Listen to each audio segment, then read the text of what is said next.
Dear friends and colleagues, thank you for the welcome. It's my role to welcome you.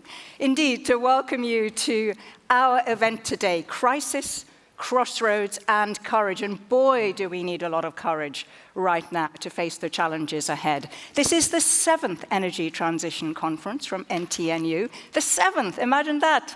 Many of you here who were here at the very first one, I can certainly see some familiar faces here. This is the first time, however, that we're in this amazing venue, the Olaf Holm, the concert hall of Trondheim, and we're going to fill it up in the course of today. 700 people are registered to join us during today, and another 300 will be joining us remotely online. So we're going to have a big conversation, and let's please make it, friends and colleagues, into a properly democratic and interactive conversation. So how do we do that? Well, first, let me introduce myself to you. My name is Nisha Pillai. You may call me Nisha, and I shall be your moderator through today. My job is simply to introduce you to our splendid speakers, get the conversational ball rolling, and then hand over to you, dear friends and colleagues. So please familiarize yourself with Slido, slido.com. Many of you will be familiar with it already. And use the hashtag 2023 ETC. There it is up there on the stage, on that slide. Slido.com, hashtag 2023 ETC. Send in your questions or simply a comment, and I will put them on your behalf to our great speakers. We also have a splendid panel of experts with us, experts in energy policy. Some of them are engineers, some of them are coming more from a model building point of view, and some of them are economists. And they are going to quiz our speakers directly. So, are we ready then to make this a properly interactive, democratic meeting? We are. I can see some nodding heads. Thank you, Stephen. Good. Let's get going. Please welcome to the stage the rector of NTNU, Anna Våg, and Professor Asgeir Thomasgaard, whose baby this whole conference is. Welcome.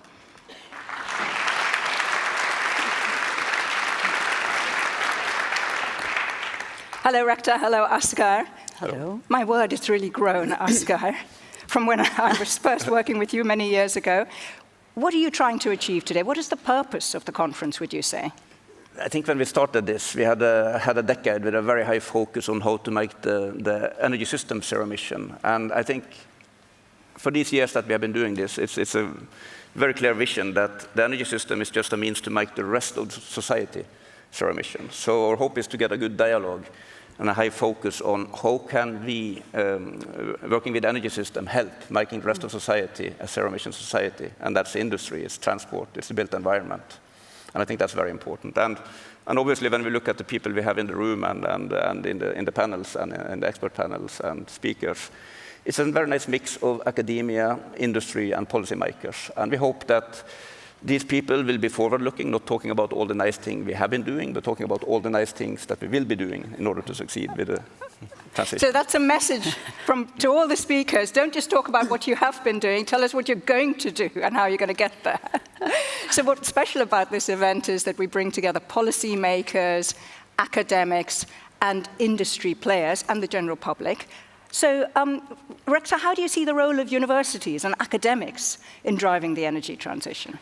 Well, I really believe that we have a pivotal role, both through our research, our innovation, and of course through the candidates that we are educating. And I think that the academic world, NTNU included, we have actually had this on the agenda for quite some time. We have seen, as Asgeir is also saying for many years, that we really need a drastic energy transition. And now I think it's more and more clear that we have to look at how we do this sort of in view of all the other changes that this will impose on the society. And so for that reason, both we and other institutions have developed expertise. I would say that our university is really, we're having a lot of excellent scientists in this area, and I'm proud of that, and I think this is also crucial for making the transition. And I should say that since we are here in Trondheim, that our university has a vision, knowledge for a better world.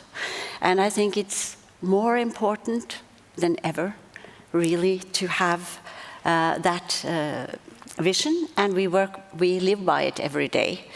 And I mean, now it's energy shortage, it's an increasing climate crisis.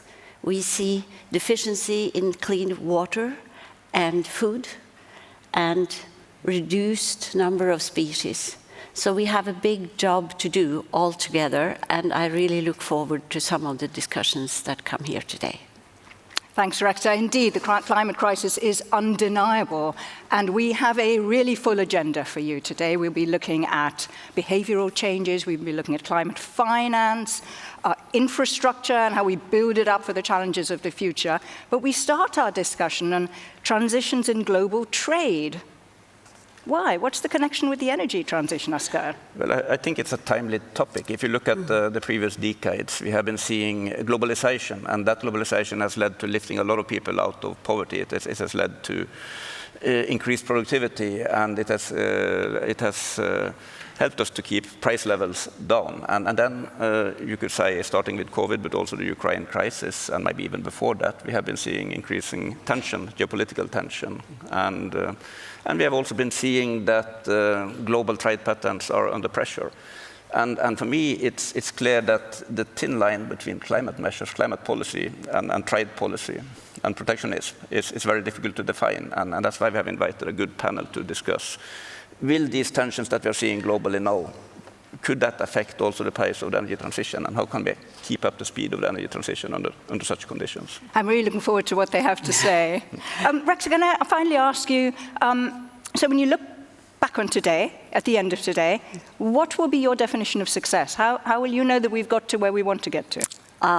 First, I should say that with this broad attendance that we have, I think at the outset, I expect it to be a success, but I think that we must participate between scientists, decision makers, and the community at large. And therefore, I'm also very happy that we have participants, a variety of participants at this conference. I think it's very important at this stage, because, I mean, each and one of us cannot do this alone. We really need to team up and see how we are going to work together across sectors, really to make this transition for the world. And I'm sure that throughout the day that you would at least come up with one, perhaps several measures and steps forward. And if we then can find the right solutions, and of course, we can actually implement them, then I would be very happy, and I would think that that was a huge success. That's not too big a challenge, is it, dear friends and colleagues? At least one implementable, practical idea to emerge from today. Thank you very much to both of you. Rector Arnborg, Professor Oskar Thomaskal. Thank you. So, good luck. Thank you.